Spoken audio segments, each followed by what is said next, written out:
তো আমার 10টা নসিহত হচ্ছে, এক, যে আমাদের বাচ্চাদেরকে ওদের লক্ষ্যটাকে স্থির করাবেন, ওদের জীবনের লক্ষ্যটাকে। 1 নাম্বার, ওদের জীবনের লক্ষ্য হবে জান্নাত। এবং আমাদের বরেণ্য যে মানে সিংহ পুরুষরা আছেন উম্মার, তাদেরকে ওদেরকে চিনাই দিবেন, ওদের মতো ওদেরকে হতে বলবেন। তোমাকে হামজার মতো হতে হবে, তোমাকে খালিদের মতো হতে হবে, তোমাকে ওমর ইবনে খাত্তাবের মতো হতে হবে, তোমাকে আলী ইবনে আবি তালেবের মতো হতে হবে, তোমাকে মারিয়াম আলাইহিস সালামের মতো হতে হবে, তোমাকে আয়েশার মতো হতে হবে। এই চেতনাগুলো ছোটবেলা থেকে ওর মধ্যে ইনস্টল করে। ও সামনে একটা রোল মডেল দেখবে যে আমাকে এরকম হতে হবে। এইসব ক্যাটরিনা সব ফেলান, এগুলা পরিমণি সব ফেলান, এগুলো বাদ দেন। যা চলতেছে যে সাকিব টাকিব সব বন্ধ করে, এইসবের কোনো ফিউচার নাই। এইসব ফিউচার হয়তো দুনিয়াতে কিছু দিতে পারে, কিন্তু পরকালে আল্লাহ পাকের আযাব গজব থেকে বাঁচার কোনো অপশন নাই। 2 নাম্বার, সন্তানকে নিজের মনে করবেন না।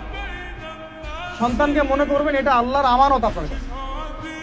এই আমার ছেলে, এটা আমার ছেলে না, এই ছেলেটা আল্লাহ পাক আমাকে দিয়েছেন। বিশ্বাস করেন, আমরা তো ওকে নেওয়ার জন্য চেষ্টাও করি না। এমন হয়নি আপনাদের সময়? সন্তান না চেষ্টা করতো সন্তান আসে নাই? কোনো ক্ষেত্রে এমন হয়েছে সন্তান নষ্ট করার মানুষ চেষ্টা করছে, তাও সন্তান আল্লাহ দিয়েছেন। সন্তান আমার না, সন্তান আল্লাহর দেওয়া, আমার কাছে আমানত। একে যদি আমি সুসন্তান রূপে মানুষ না করি, আগামী দিনে ওমর না বানাই, তাহলে আল্লাহ আমাকে ধরবেন। That's all. 1 নাম্বার, সন্তানকে ওর গন্তব্য চেনাবেন, ওকে আমাদের সিংহ পুরুষদেরকে পরিচয় করাই দিবেন, ওর মতো তাদের মতো হতে বলবেন। এবং সন্তানকে আপনার নিজের মনে করবেন না, সন্তানকে মনে করবেন আল্লাহর দেওয়া জাস্ট একটা আমানত। 3 নাম্বার, সর্বোচ্চ সেরা কারিকুলাম যারা দিচ্ছে ওই রকম প্রতিষ্ঠানে আপনি ওকে পড়াবেন। এরকম প্রতিষ্ঠান যদি সরকার দেয় তাহলে সরকারি প্রতিষ্ঠানে পড়াবেন, আমার কোনো সমস্যা নেই। যদি না দেয় তাহলে বেসরকারি, আর যদি বেসরকারিও না থাকে তাহলে আমরা গড়ে তুলব ইনশাআল্লাহ তাআলা। 3 নাম্বার হচ্ছে এটা, 3 নাম্বার। 4 নাম্বার, আল্লাহর ওয়াস্তে, এটা আমি প্রথমে বলতে চাইছিলাম, আল্লাহর ওয়াস্তে ডিভাইসের এডিকশন থেকে বাচ্চাদেরকে বাঁচান। ডিভাইসের এডিকশন এত মারাত্মক যে আমি নিজে এখন কোরআনের আয়াত ভুলে যাচ্ছি। এই ডিভাইস আমার হাতে যেটা আছে, এটা একটা পয়জন, এটা একটা হিপনোটাইজ করার যন্ত্র মানুষকে। এই মোবাইলের এডিকশন থেকে বাচ্চাদেরকে বাঁচাবেন আল্লাহর ওয়াস্তে। যদি আপনি বাচ্চাকে হাফেজ বানাতে চান, আলেম বানাতে চান, কারি বানাতে চান, মুহাদ্দিসা বানাতে চান, এটা হাতে থাকলে আপনি পারবেন না।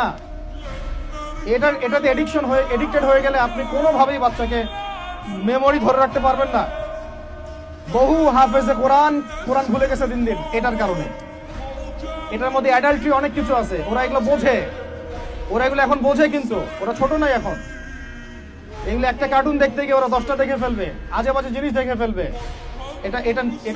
এটার মানে ব্যবহারটাকে নিয়ন্ত্রণ করেন, ডিভাইস এডিকশনটা বন্ধ করেন, আল্লাহ পাক তৌফিক দান করেন, আমিন। 5 নাম্বার হচ্ছে ম্যানুফ্যাকচার কোনো খাবার বাচ্চাদেরকে খাওয়াবেন না। ফিজিক্যালি ওদেরকে ফিট রাখার চেষ্টা করবেন। ম্যানুফ্যাকচার খাবার মানে একটু আগে দেখলাম যে বাইরের খাবারগুলো এটা খাচ্ছে, চিপস ইত্যাদি, এগুলা ওর হজম শক্তি নষ্ট করবে, ফিজিক্যাল স্ট্রেংথ নষ্ট করবে, ওর মেমোরি শার্প হতে দিবে না। ওকে ভিতর থেকে ওই যে একটা শব্দ একটু আগে বলেছে এক ভাই, যে ব্রয়লার মুরগি বানাই দিবে, আসলেই তাই বানাই দিবে। আমরা ঢাকা শহরে যখন থাকি, ছেলেপেলেদের 15 বছরের ছেলের ভুঁড়ি দেখলে আমাদের মনে হয় যে কি একটা অবস্থা। ফাস্টফুড, পিৎজা, বার্গার, কফি, এইগুলাই ওদের জীবন। এইরকম হইলে এই ছেলেপেলেগুলো না ফিজিক্যালি স্ট্রং থাকতে পারবে না মেন্টালি।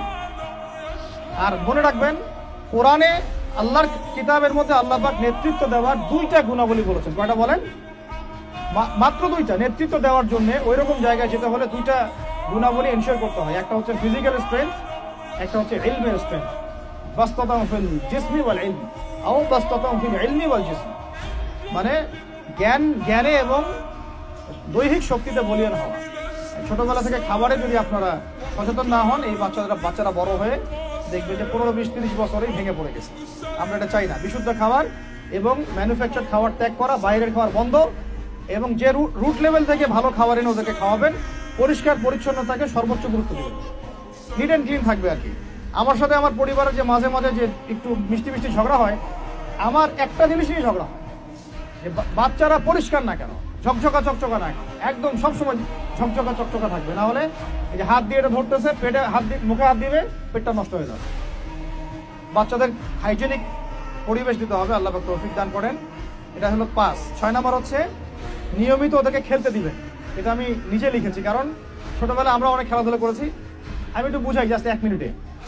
যত বেশি খেলবে তত সোয়েট হবে, মানে ঘামবে, যত ঘামবে তত ক্লান্ত হবে, যত ক্লান্ত হবে ঘামবে তত কোলেস্টেরল কমে যাবে, ব্লাড সার্কুলেশনটা খুব ভালো হবে।